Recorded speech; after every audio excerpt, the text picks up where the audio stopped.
Model pengembangan kurikulum. Yang dimaksud dengan model yaitu aturan ragam dari sesuatu yang akan dibuat atau dibutuhkan.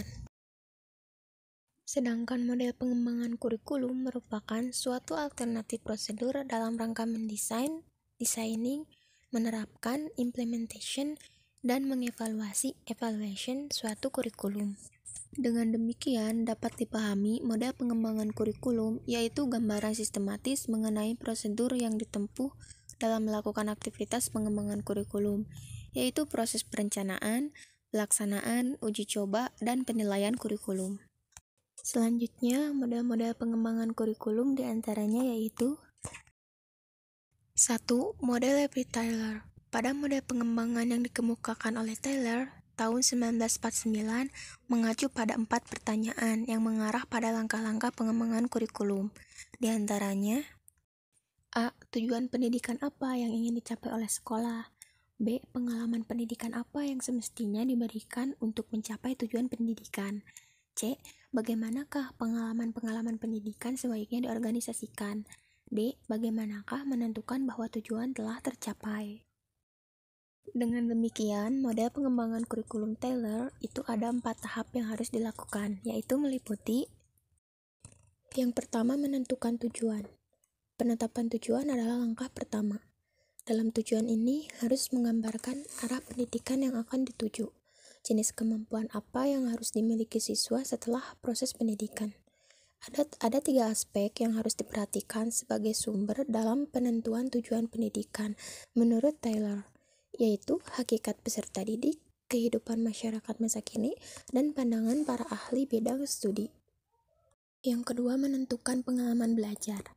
Pengalaman belajar yaitu aktivitas siswa dalam berinteraksi dengan lingkungan, dan bagaimana siswa mereaksi terhadap lingkungan. Pengalaman belajar tidak identik dengan isi pelajaran saja, namun dalam pengalaman belajar ini sudah mencakup bahan pelajaran apa yang harus dipelajari oleh siswa. Yang ketiga, menentukan organisasi pengalaman belajar. Pengalaman belajar bisa dibuat dalam bentuk mata pelajaran atau berupa program. Sedangkan jenis pengorganisasian pengalaman belajar bisa secara vertikal atau secara horizontal. Secara vertikal artinya yaitu satu jenis pengalaman belajar dilakukan dalam berbagai tingkat kelas yang berbeda, dengan maksud untuk mengulang-ulang jenis pengalaman belajar tersebut. Sedangkan pengorganisasian secara horizontal yaitu menghubungkan pengalaman belajar dalam satu bidang kajian mata pelajaran dengan pengalaman belajar bidang kajian lain yang masih dalam satu tingkat kelas. Dan yang keempat, menentukan evaluasi. Evaluasi dimaksudkan untuk mengetahui sejauh mana tingkat pencapaian tujuan. Adapun kriteria ketercapaian tujuan ini dengan melihat apakah telah terjadi perubahan tingkah laku pada siswa sesuai dengan tujuan yang ingin dicapai. Penilaian sebaiknya dilakukan menggunakan lebih dari satu cara. Dalam hal ini menganjurkan agar dilakukan melalui pretest dan posttest. Pada tahap ini juga berarti bahwa bagaimana menentukan tujuan tercapai atau belum. Di awal sudah ditetapkan indikator pembelajarannya. Kemudian, setelah proses pembelajaran selesai, apakah siswa mampu mencapai indikator yang telah ditetapkan? Biasanya diberikan ulangan harian. Apabila nilai di atas KKM, berarti tujuan tersebut sudah tercapai. Dan apabila kurang dari KKM, maka harus adanya perbaikan. Berarti tujuan pembelajaran tersebut belum tercapai secara optimal. Setelah model Taylor, yang kedua ada model administratif. Pengembangan kurikulum ini disebut juga dengan istilah dari atas ke bawah, yang disebut top down atau staff learning, yang artinya dalam pengembangan kurikulum ini terdapat beberapa tahapan secara prosedural yang harus ditempuh dengan dibantu oleh beberapa tim tertentu. Prosedur kerja model ini yaitu langkah pertama adalah pembentukan ide awal yang dilaksanakan oleh para pejabat tingkat atas yang membuat keputusan dan kebijakan berkaitan dengan pengembangan kurikulum. Tim ini sekaligus sebagai tim pengarah dalam pengembangan kurikulum.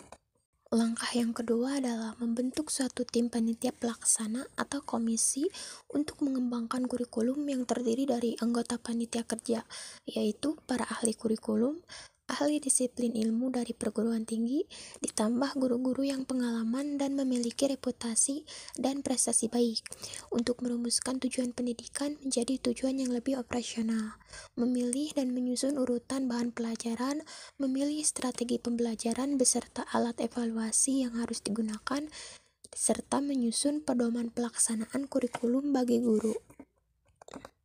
Langkah yang ketiga yaitu kurikulum yang sudah selesai disusun, kemudian diajukan untuk diperiksa dan diperbaiki oleh tim pengarah. Jika dianggap kurikulum yang telah dinilai itu perlu diuji cobakan terlebih dahulu, hasil dari uji coba ini bisa dijadikan masukan bagi perbaikan dan revisi-revisi tertentu. Pelaksanaan uji coba adalah tenaga profesional yang tidak dilibatkan dalam penyusunan kurikulum. Nah, supaya uji coba tersebut menghasilkan masukan yang efektif, maka diperlukan kegiatan monitoring dan evaluasi yang fungsinya untuk memperbaiki atau menyempurnakan berdasarkan pelaksanaan di lapangan.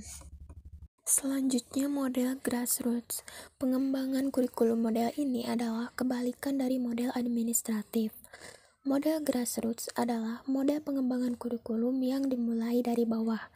Dalam prosesnya, pengembangan kurikulum ini diawali atau dimulai dari gagasan dan ide guru-guru sebagai tim pengajar.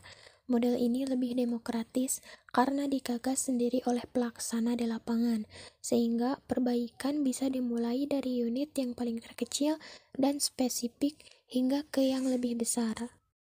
Hal-hal yang harus diperhatikan pada model tersebut yaitu: pertama, guru harus memiliki kemampuan yang profesional. Kedua, guru harus terlibat penuh dalam perbaikan kurikulum dan penyelesaian masalah kurikulum. Ketiga, guru harus terlibat langsung dalam perumusan tujuan, pemilihan bahan, dan penentuan evaluasi. Keempat, seringnya pertemuan kelompok dalam pembahasan kurikulum yang akan berdampak terhadap pemahaman guru dan akan menghasilkan konsensus tujuan, prinsip, maupun rencana-rencana. Selanjutnya, model demonstrasi. Model pengembangan kurikulum ini idenya datang dari bawah. Semula merupakan suatu upaya inovasi kurikulum dalam skala kecil yang selanjutnya digunakan dalam skala yang lebih luas, tetapi dalam prosesnya sering mendapat tantangan atau ketidaksetujuan dari pihak-pihak tertentu. Menurut Smith, Shanley, dan Shores, ada dua bentuk model pengembangan ini. Pertama, sekelompok guru dari satu sekolah atau beberapa sekolah yang diorganisasi dan ditunjuk untuk melaksanakan suatu uji coba atau eksperimen suatu kurikulum. Dan yang kedua, dari beberapa orang guru yang merasa kurang puas tentang kurikulum yang sudah ada, kemudian mereka mengadakan eksperimen, uji coba, dan mengadakan pengembangan secara mandiri atau secara pribadi. Nah, selanjutnya ada model Miller-Zeller. Pengembangan kurikulum ini ada perbedaan dengan model-model sebelumnya. Model pengembangan kurikulum ini merupakan pengembangan kurikulum kombinasi dari model transmisi dan model transaksi dengan tahapan pengembangan sebagai berikut. Yang pertama, ada klarifikasi orientasi kurikulum. Langkah pertama yang ditempuh Miller-Zeller yang dianggap penting adalah menguji dan mengklarifikasi orientasi pandangan filosofi dan sosialnya. Orientasi ini merefleksikan pandangan filosofis, psikologis, dan sosiologis terhadap kurikulum yang seharusnya dikembangkan. Klarifikasi orientasi kurikulum berdasarkan pada transmisi, transaksi, dan transformasi. Kedua, pengembangan tujuan. Setelah melakukan klarifikasi orientasi kurikulum, langkah berikutnya adalah mengembangkan tujuan-tujuan umum dan mengembangkan tujuan khusus berdasarkan orientasi kurikulum yang bersangkutan. Tujuan umum dalam konteks ini adalah merefleksikan pandangan orang dan pandangan kemasyarakatan. Tujuan pengembangan merupakan tujuan yang masih relatif umum. Oleh karena itu, perlu dikembangkan tujuan-tujuan yang lebih khusus hingga pada tujuan instruksional. Yang ketiga, identifikasi model mengajar. Identifikasi model mengajar atau strategi mengajar harus sesuai dengan tujuan dan orientasi kurikulum. Pada tahap ini, pelaksana kurikulum harus mengidentifikasi strategi mengajar yang akan digunakan yang disesuaikan dengan tujuan dan orientasi kurikulum. Dan yang terakhir ada implementasi. Langkah ini merupakan langkah penerapan kurikulum berdasarkan pada langkah-langkah sebelumnya. Implementasi sebaiknya harus dilaksanakan berdasarkan komponen program studi, identifikasi sumber, peranan, pengembangan profesional, penetapan waktu, komunikasi, dan sistem monitoring. Langkah ini merupakan langkah akhir dalam pengembangan kurikulum. Langkah ini merupakan langkah akhir dari pengembangan kurikulum. Selanjutnya, model Taba. Model Taba merupakan modifikasi dari model Taylor. Teori Taba mempercayai bahwa guru merupakan faktor utama dalam usaha pengembangan kurikulum. Menurut Taba, bahwa guru harus aktif penuh dalam pengembangan kurikulum. Pengembangan kurikulum yang dilakukan guru dan memposisikan guru sebagai inovator dalam pengembangan kurikulum merupakan karakteristik dalam model pengembangan Taba. Langkah-langkah pengembangannya yaitu yang pertama, mengadakan unit-unit eksperimen bersama dengan guru-guru. Dalam kegiatan ini perlu mempersiapkan perencanaan berdasarkan pada teori-teori yang kuat. Eksperimen harus dilakukan di dalam kelas agar menghasilkan data empirik dan teruji. Yang kedua, menguji unit eksperimen. Unit yang dihasilkan pada langkah pertama diuji cobakan di kelas-kelas eksperimen pada berbagai situasi dan kondisi belajar. Pengujian dilakukan untuk mengetahui tingkat validitas dan kepraktisan, sehingga dapat menghimpun data untuk penyempurnaan. Yang ketiga, mengadakan revisi dan konsolidasi.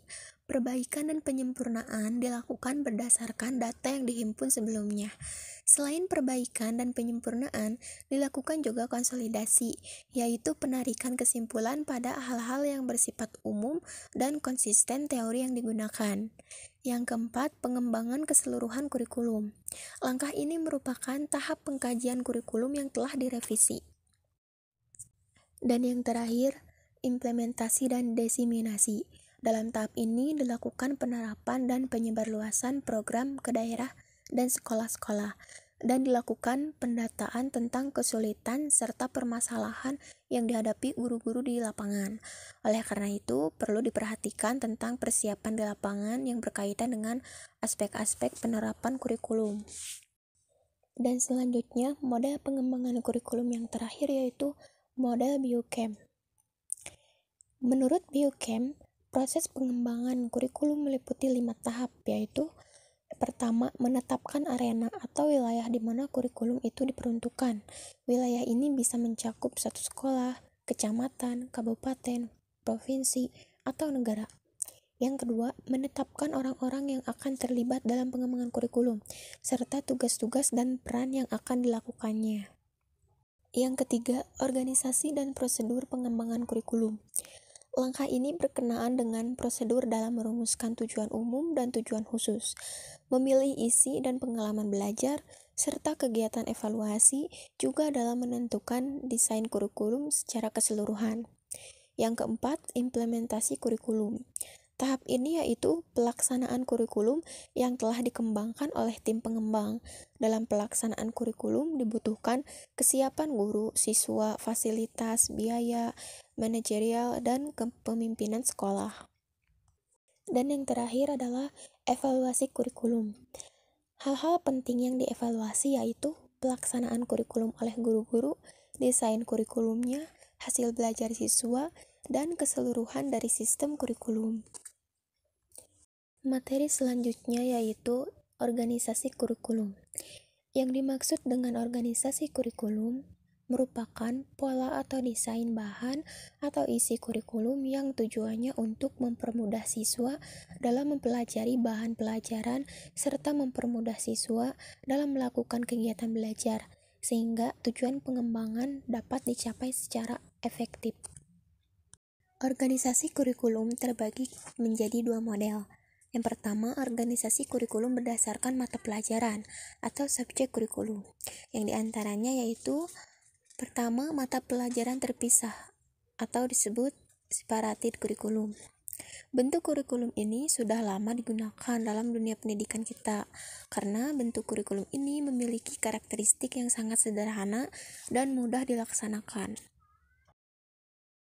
Dalam proses pembelajarannya, bentuk kurikulum ini cenderung aktivitas siswa tidak diperhatikan, bahkan diabaikan, karena yang dianggap penting adalah supaya sejumlah informasi sebagai bahan pelajaran dapat diterima dan dihafal oleh siswa. Pada pola mata pelajaran yang terpisah ini memiliki kelebihan dan kekurangan. Kelebihannya yaitu yang pertama, bahan pelajaran disusun secara sistematis, logis, sederhana, dan mudah dipelajari. Kedua, dapat dilaksanakan untuk mewariskan nilai-nilai dan budaya terdahulu. Tiga, kurikulum ini mudah diubah dan dikembangkan. Dan yang keempat, bentuk kurikulum ini mudah dipola, dibentuk, didesain, bahkan mudah untuk diperluas dan dipersempit, sehingga mudah disesuaikan dengan waktu yang ada. Sedangkan kekurangannya yaitu, pertama, bahan pelajaran diberikan atau dipelajari secara terpisah-pisah, tidak menggambarkan adanya hubungan antara materi-materi satu dengan yang lainnya. Kedua, bahan pelajaran yang diberikan atau yang dipelajari siswa tidak bersifat aktual. Ketiga, proses belajar lebih mengutamakan aktivitas guru, sedangkan siswa cenderung pasif. Yang kedua yaitu mata pelajaran terhubung atau correlated curriculum. Pola kurikulum korelasi yaitu pola organisasi kurikulum yang menghubungkan pembahasan suatu mata pelajaran dengan mata pelajaran lainnya, atau suatu pokok bahasan dengan pokok bahasan lainnya. Kurikulum bentuk ini sebagai upaya penggabungan dari mata-mata pelajaran yang terpisah-pisah dengan maksud untuk mengurangi kekurangan yang terdapat dalam bentuk mata pelajaran. Ada beberapa kelebihan dan kekurangan dalam pola kurikulum jenis ini. Kelebihannya yaitu, pertama, ada keterhubungan antara materi pelajaran walau sebatas beberapa mata pelajaran. Kedua, memberikan wawasan yang lebih luas dalam lingkup satu bidang studi. Ketiga, menambah minat siswa untuk mempelajari mata pelajaran yang terkolerasi. Sedangkan kekurangannya yaitu, pertama, bahan pelajaran yang diberikan kurang sistematis serta kurang begitu mendalam. Kedua, kurikulum ini kurang menggunakan bahan pelajaran yang aktual, yang langsung berhubungan dengan kehidupan nyata siswa. Ketiga, kurikulum ini kurang memperhatikan bakat, minat, dan kebutuhan siswa. Selanjutnya ada fungsi mata pelajaran atau disebut broad-based curriculum. Menurut IDI tahun 1969 nomor 29 dalam Ruhemat T. dan kawan-kawan tahun 2009 halaman 87, fungsi mata pelajaran atau dikenal juga dengan istilah broad-based curriculum adalah jenis organisasi kurikulum yang menghapuskan batas-batas mata pelajaran dan menyatukan mata pelajaran yang memiliki hubungan erat dalam satu kesatuan. Tujuannya adalah agar para pendidik mengerti jenis-jenis arti perkembangan kebudayaan yang efektif, manfaat yang didapat dari berbagai ragam disiplin ilmu, dan upaya mendidik anak agar menghasilkan anak yang sivilis. Model yang kedua dari organisasi kurikulum yaitu organisasi terpadu atau integrated curriculum. Kurikulum ini memandang bahwa dalam suatu pokok bahasan harus terpadu atau integrasi secara menyeluruh. Pembelajaran yang mungkin digunakan adalah pemecahan masalah, metode proyek, pengajaran unit, inquiry, discovery, dan pendekatan tematik yang dilakukan dalam pembelajaran kelompok maupun secara perorangan. Beberapa bentuk organisasi kurikulum dalam kategori ini diantaranya, yang pertama, kurikulum inti. Beberapa karakteristik yang dapat dikaji dalam kurikulum ini adalah, kurikulum ini direncanakan secara berkelanjutan, selalu berkaitan, dan direncanakan secara terus-menerus. Kedua, isi kurikulum yang dikembangkan merupakan rangkaian dari pengalaman yang saling berkaitan. Tiga, isi kurikulum selalu mengambil atas dasar masalah maupun problematika yang dihadapi secara aktual. 4. Isi kurikulum mengambil atau mengangkat substansi yang bersifat pribadi maupun sosial. Kelima, isi kurikulum ini difokuskan berlaku untuk semua siswa, sehingga kurikulum ini sebagai kurikulum umum, tetapi substansinya bersifat problema, pribadi, sosial, dan pengalaman terpadu. Selanjutnya, social function dan persistent situation merupakan bagian dari kurikulum terpadu. Kurikulum ini didasarkan atas analisis kegiatan-kegiatan manusia dalam masyarakat.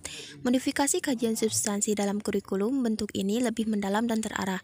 Karakteristiknya adalah situasi yang diangkat senantiasa yang dihadapi manusia dalam hidupnya, masa lalu, saat ini, dan masa yang akan datang. Yang terakhir adalah experience atau activity kurikulum. Kurikulum ini cenderung mengutamakan kegiatan-kegiatan atau pengalaman-pengalaman siswa dalam rangka membentuk kemampuan yang terintegrasi dengan lingkungan maupun dengan potensi siswa. Ada 4 tipe pembelajaran proyek yang dapat dikembangkan dalam activity kurikulum, di antaranya: pertama, construction on creative project. Pembelajaran ini bertujuan untuk mengembangkan ide-ide atau merealisasikan suatu ide dalam suatu bentuk tertentu. 2. Appreciation on enjoyment project. Pembelajaran ini bertujuan menikmati pengalaman-pengalaman dalam bentuk apresiasi atau estetis atau estetika. 3. The problem project. Pembelajaran ini bertujuan untuk memecahkan masalah yang bersifat intelektual tetapi ada substansi keterampilan atau vokasional. Dan yang terakhir yaitu the drill or specific project. Pembelajaran ini bertujuan untuk memperoleh beberapa item atau tingkat keterampilan. Demikian penyampaian materi, model-model pengembangan kurikulum dan organisasi kurikulum. Mohon maaf apabila ada kesalahan. Sekian dan terima kasih.